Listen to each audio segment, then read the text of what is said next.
Today on How It's Made. Gummies, aluminum cans, fish farming, and bronze sculptures. There's nothing kids love more than candies they can pull and stretch, which probably explains why gummy candies and licorice have always been stick-to-your-teeth favorites, except with parents who don't have a family dental plan.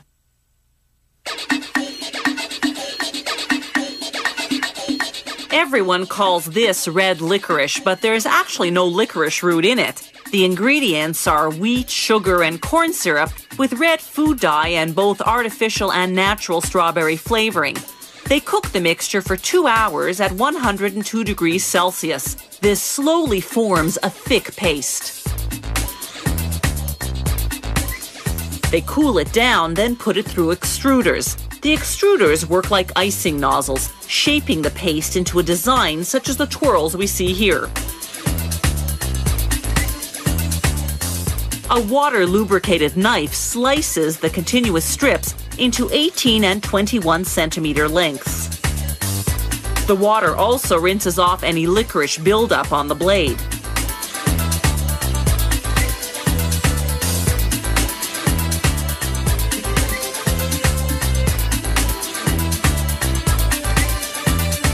The cut licorice goes on aluminum trays.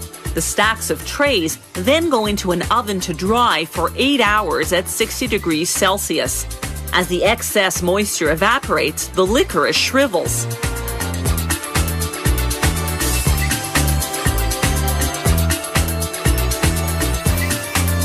Workers weigh the correct amount of licorice for each package.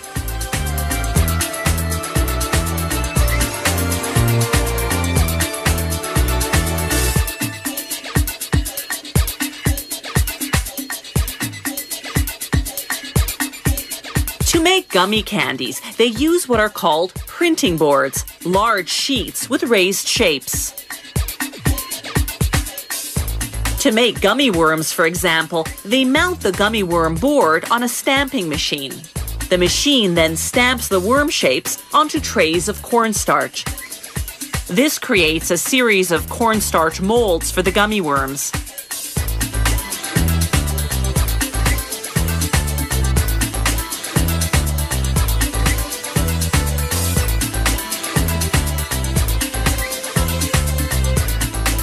While that's going on, another machine mixes gelatin, sugar, corn syrup, color, and flavoring and cooks the mixture at 115 degrees Celsius. A machine called the depositor pours the mixture into the cornstarch worm molds.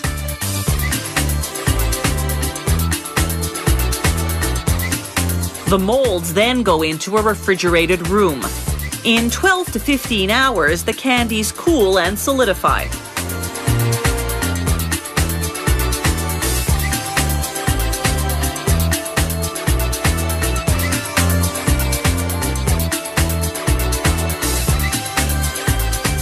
A machine then flips the candies out of the trays.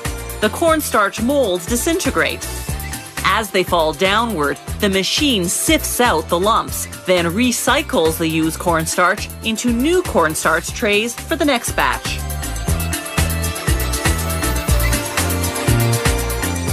The candies go through a cleaner. As they spin, air nozzles blast off the cornstarch.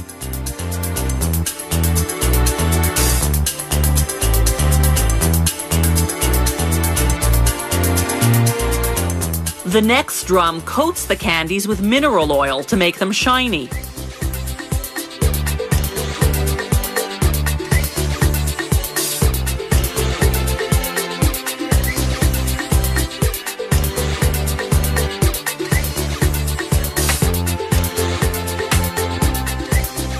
Children love gummy worms because they're gooey and slippery and wiggly.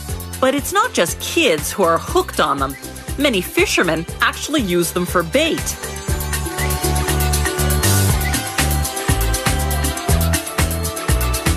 Before packaging the candies, the workers weed out any that are stretched out or stuck together.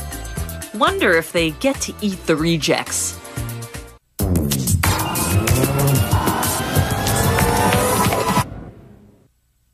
prion is what causes killer neurological diseases such as mad cow in animals and Creutzfeldt-Jakob in humans. It's a protein normally found in the membranes of cells. Scientists are trying to determine what changes that protein to an abnormal form to cause these fatal brain diseases.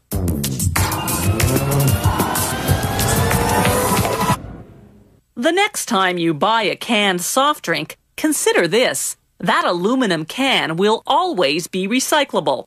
Unlike plastic, aluminum never deteriorates, no matter how often it's melted down and used again. Aluminum cans are so lightweight that it's hard to believe they're made from a huge roll of aluminum sheeting that weighs 9 metric tons. The sheet is about 1.5 meters wide and as thin as construction paper. A roll like this is long enough to make 750,000 drink cans. The sheet feeds into a press that punches out round pieces that'll be formed into cans. The punch press actually performs 2 operations. It punches out a disc 14 centimeters in diameter, then bends it into a cup.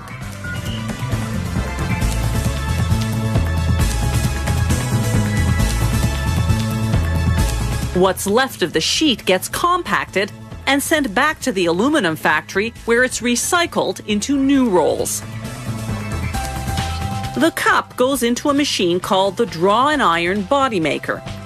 A tool draws out the aluminum, forming the body of the can. The tool is lubricated so it won't tear the aluminum while stretching it.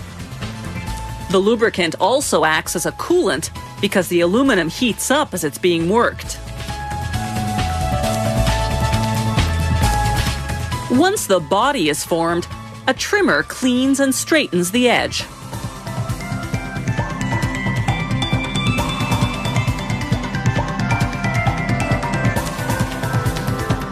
Now the cans move along upside down on the conveyor belt over to the washer.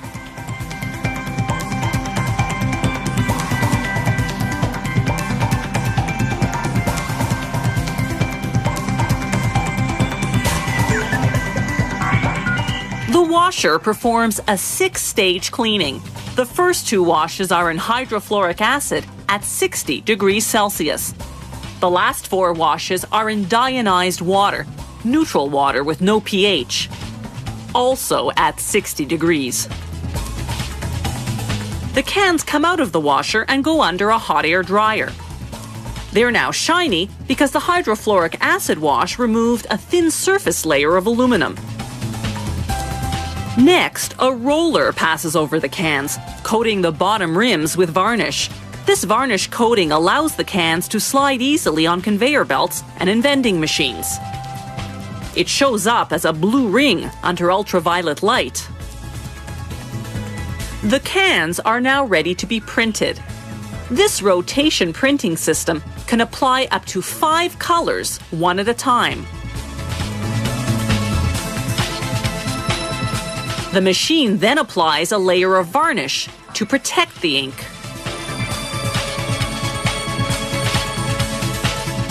This is what the print and varnish process looks like in slow motion. And here's the actual speed, 1,800 cans per minute. Next, the cans fly through an oven that instantly hardens the ink and dries the protective varnish. The next machine sprays a water-based varnish on the inside of the cans. This creates a barrier between the drink and the aluminum, so the drink won't end up tasting like metal. It also prevents the aluminum from being eaten away from the inside by the acid in carbonated drinks. Next, the cans go through a machine called the necker, which forms a 5-centimeter neck on the can. This is done gradually in 11 steps so as not to puncture the paper-thin aluminum. The next machine, called the flanger, forms a curved-over edge at the top of the can, which will later attach to the pull tab cover. The cans pass through a sophisticated vision system that photographs the inside of each can.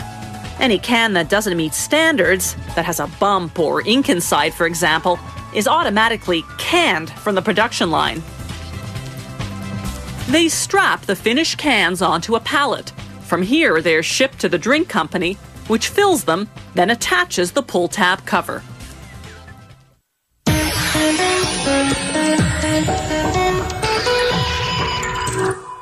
Fish farming generates about 20% of the world's fish production.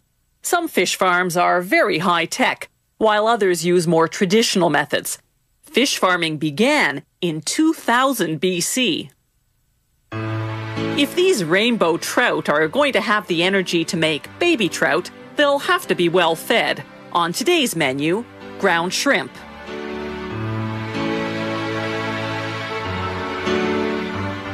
The fish farmer gives the mating process a hand.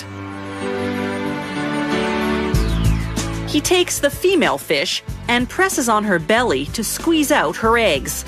A 1-pound fish has about 1,000 eggs. It takes about a minute to get them out.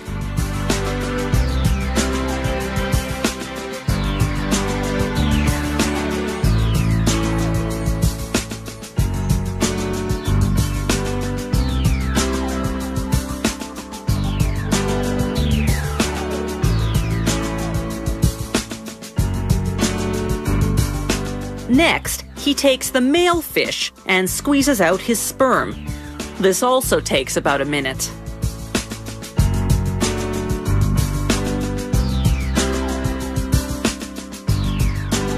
The fertilization process is pretty low-tech. No microscopes, no test tubes. The farmer mixes the eggs and sperm by hand. He then rinses the eggs with clean water. He repeats this step 7 or 8 times until the water runs clear.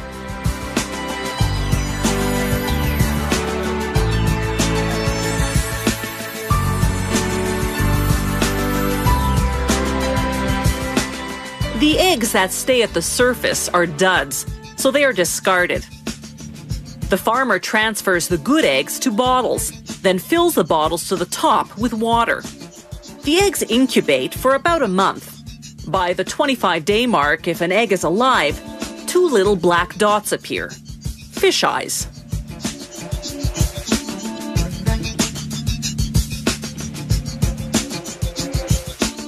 After the incubation period, the farmer empties the bottles and spreads the eggs on a surface with slats.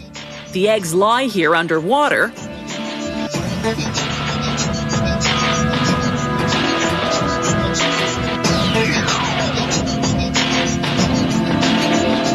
until they hatch 10 to 15 days later. The newly hatched trout swim down through the slats into the basin below.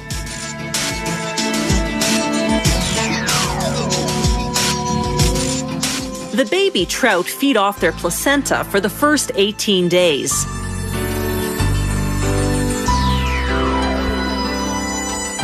After that, they eat special trout food made of fish meal.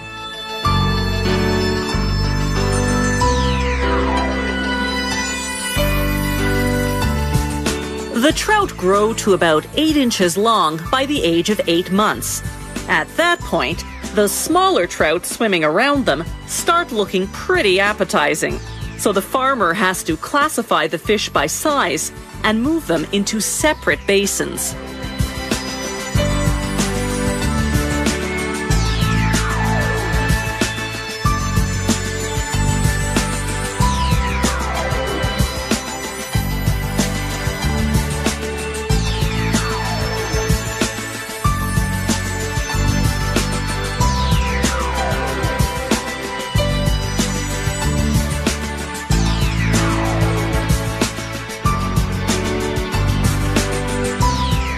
Trout reach adulthood at the age of 1.5 years. Now the farmer transfers them into his man-made lake.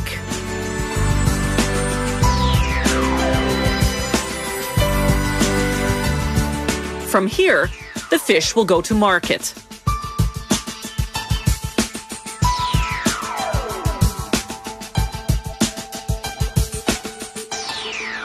But before they leave, the farmer mates them, starting the cycle all over again.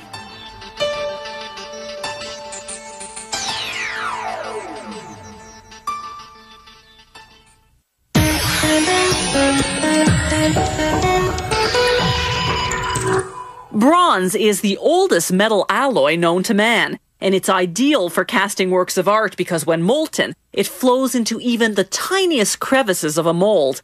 This allows sculptors to achieve incredible detail in their work.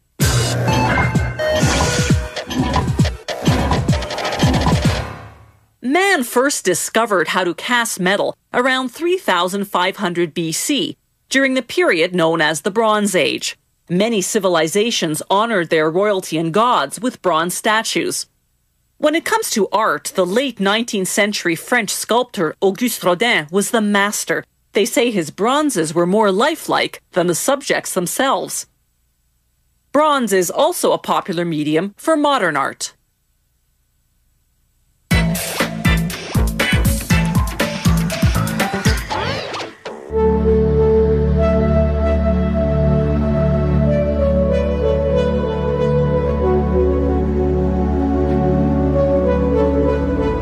Sculptors first carve a replica of their sculpture from wood, or shape it out of plaster or clay. They coat it with a lubricant, then with silicone rubber.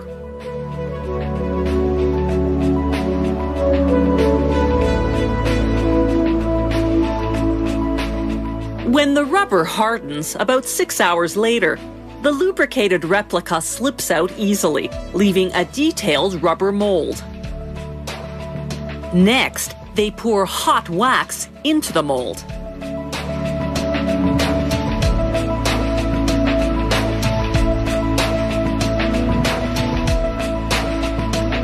The wax cools in about 15 minutes, leaving an exact wax replica of the sculpture.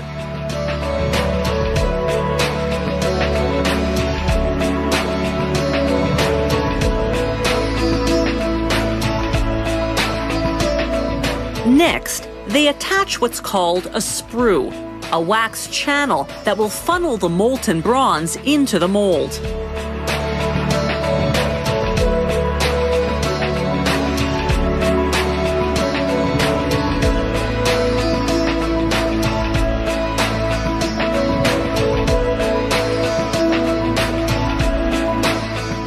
They dip the wax replica into a ceramic material.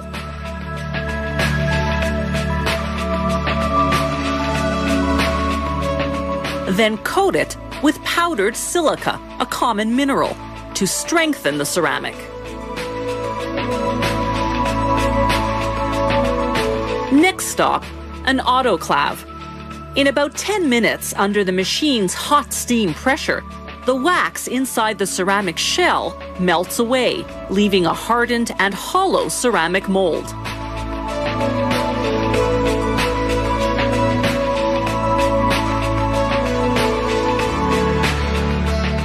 That mold goes into a kiln at 850 degrees Celsius. After 2 hours, it's fired. This is the finished mold into which the bronze will be cast. At the foundry, they heat the bronze to 1,140 degrees Celsius. Then carefully pour it into the mold. The molten metal takes just a few minutes to solidify. Then they chisel off the ceramic casing to reveal the bronze statue inside.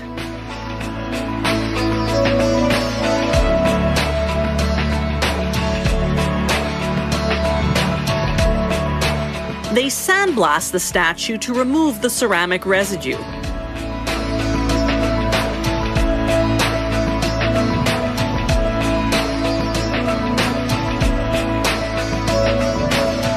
Then they saw off the sprue.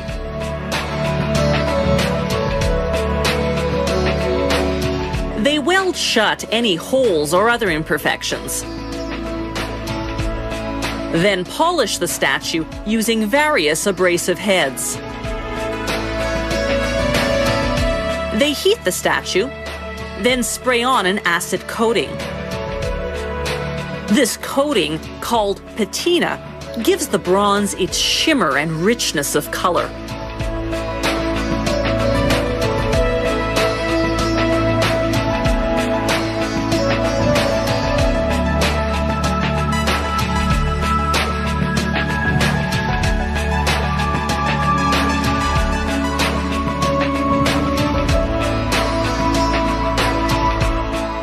finally, a coat of wax makes the statue shine.